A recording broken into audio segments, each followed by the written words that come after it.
Los estudios hechos en todas estas manifestaciones me han dado el entendimiento para yo poder expresar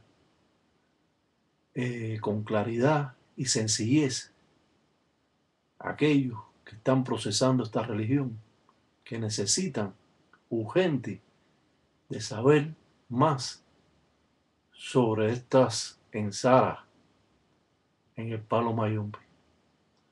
Cuando vemos estos dos estropajos con cruz de ensamble,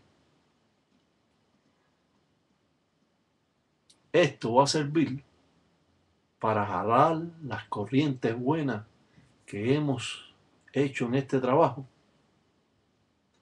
y así lograr, por medio de esta fuerza, controlar todas las malas corrientes y alejarlas del trabajo.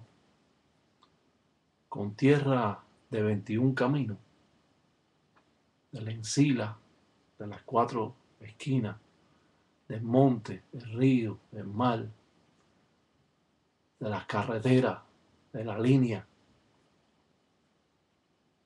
el palero va construyendo el trabajo mucho más fuerte.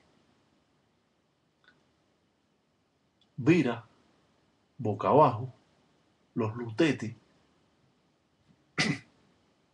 para que estos recojan las cosas malas que pudieran estar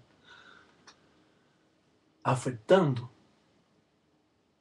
a la persona, a las corrientes malas que ha tenido durante cierto tiempo.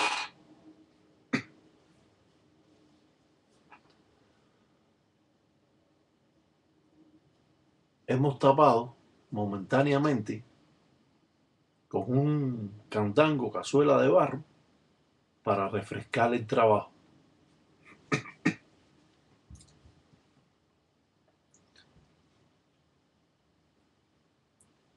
Vamos a